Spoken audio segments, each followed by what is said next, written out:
another mission. But we had no rice to eat for days.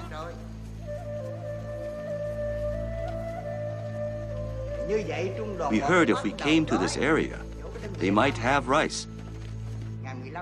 But when we got there on October 15th, we found that this unit had no rice for us either. They told us to wait a few days. We dug bunkers in case of attack.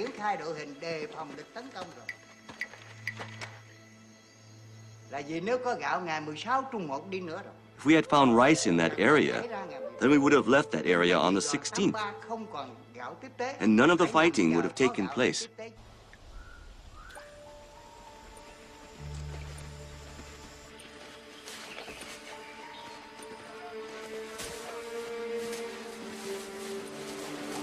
It's a big, hot, murderous jungle, and somewhere in here are hundreds, maybe thousands of communist troops. In the last couple of days, American soldiers have come in looking for them, spoiling for a fight. There was a feeling from General Westmoreland all the way on down, like we were doing an awful lot of work and not getting much return. We had a hard time having big fights. We thought we were doing that, but the enemy wasn't fighting. Where is the enemy, General? Well, I think right now they're north of us and some on the west. But we'll find them, don't you worry about it. General Hay, the commanding general, was being told by Westmoreland that he wasn't aggressive enough. So Hay, in turn, was putting pressure on his commanders, like Terry Allen, to go chase down the Viet Cong.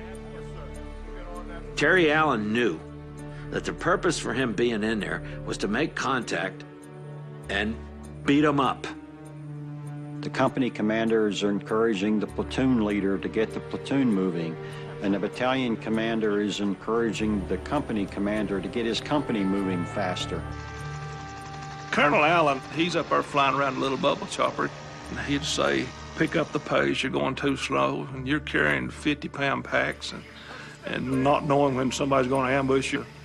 He was mad because we weren't going through the jungle fast enough. Well, get your big ass out of that helicopter and come down here and try it. Terry Allen certainly felt the pressure of battalion command. The guy before him had been relieved of command, and he certainly didn't want to get relieved of command. By this time, we had become confidants, you know what I mean? He was telling me stuff that he was thinking about. He did tell me that he had gone home to try to patch up his marriage. When Terry left to go to war in Vietnam, I set about trying to build some kind of a life for myself in his absence. I didn't know really what it meant to be the wife of somebody in the Army. It's an incredibly challenging way to live. All of a sudden, you are in a house alone. Assumptions that I had never questioned were being challenged. I was being assaulted by these images. What was being shown on television every night in the nightly news, the bloody combat, the body bags that were coming back, shots of protesters in other parts of the country. And all of a sudden, there was a whole new dimension to the war in Vietnam that was opened up to me. It was shattering. It felt as though I had been living a lie. And it did seem like a huge backdrop of Disneyland had all of a sudden been ripped apart. And in its place, you saw women and children and soldiers on both sides being blown up, and body parts and blood and body bags and people crying.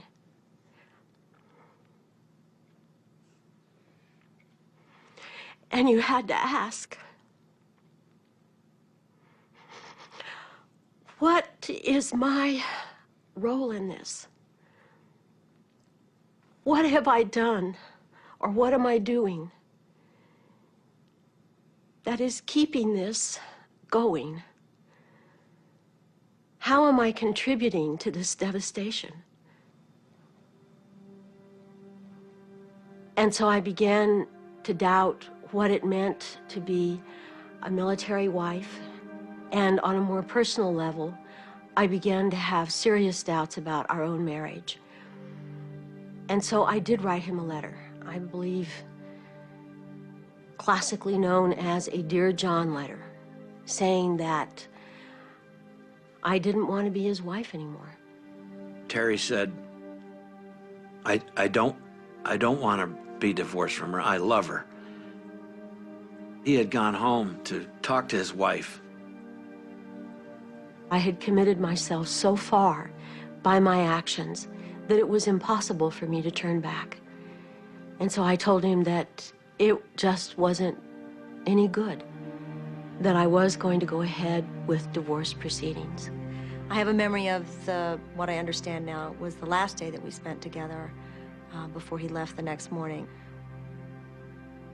He came through the door, and he came to find us, and I can remember just saying, "You can't go. You just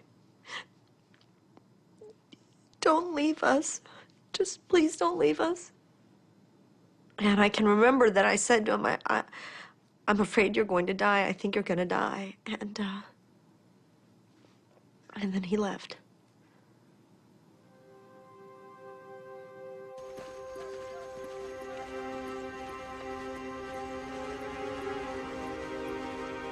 On the 16th of October, Delta and Bravo companies went into an area where they thought they were going to make contact, and they did. It was beautiful. The fire was perfect. Everything was just perfect, perfect, perfect.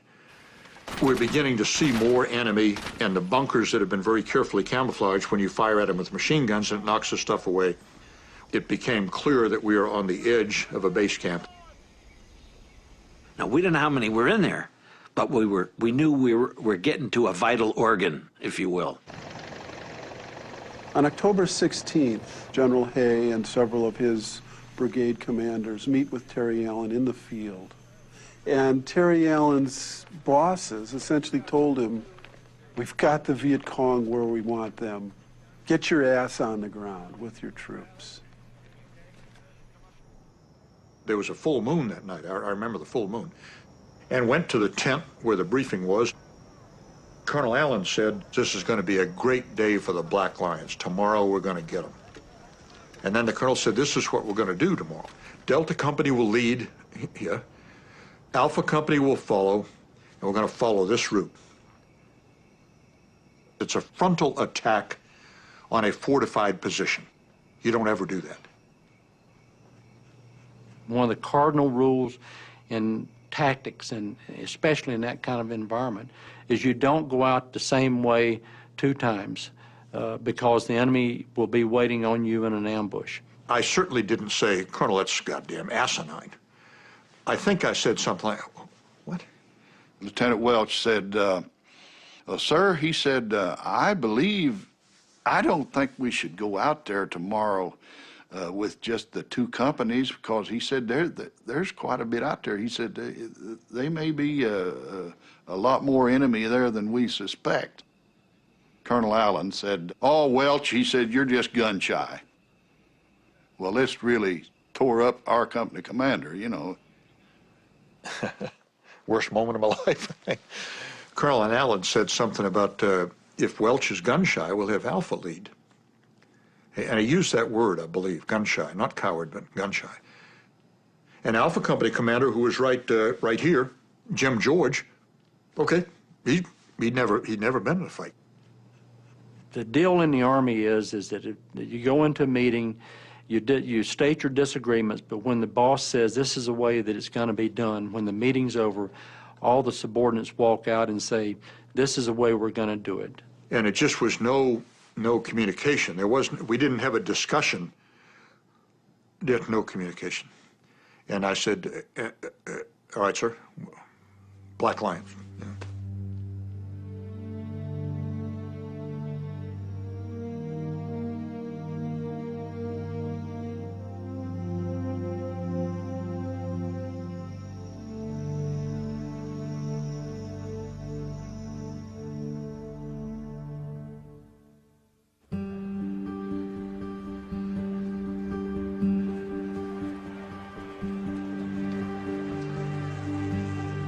Dow produces napalm. And I ask you to think it over, to go to your newspapers, explain what your position is. They don't understand you. They don't understand what kind of weapon this is.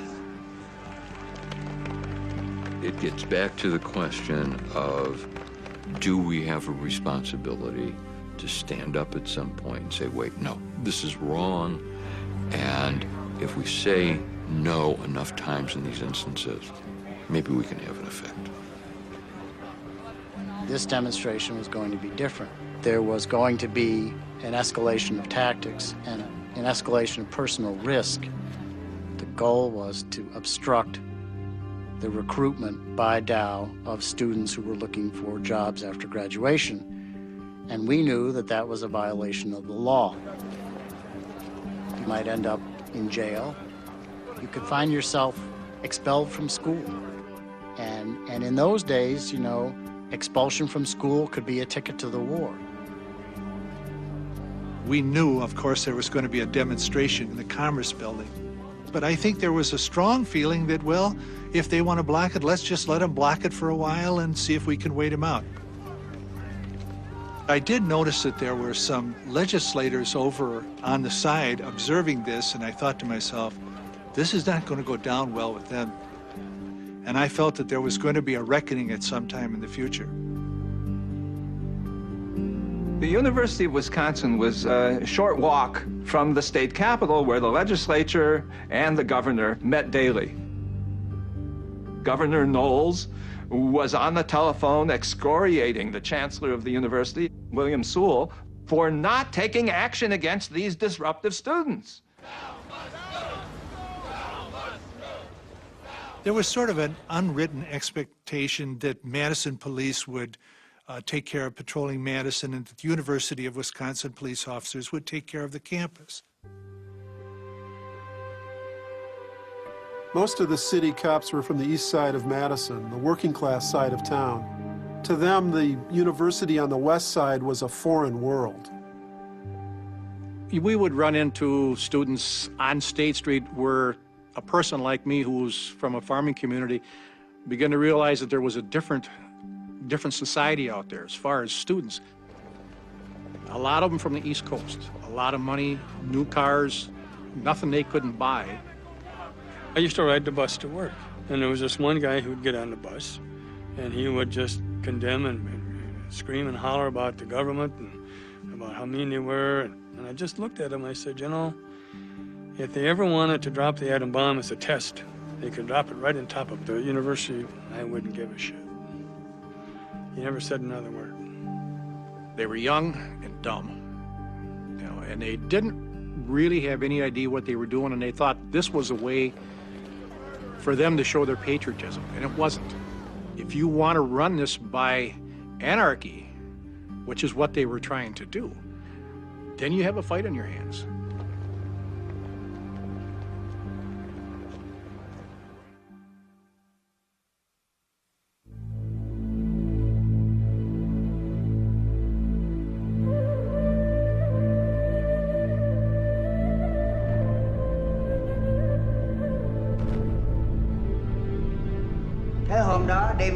B-52s dropped bombs that night, so I knew they'd attack the next morning.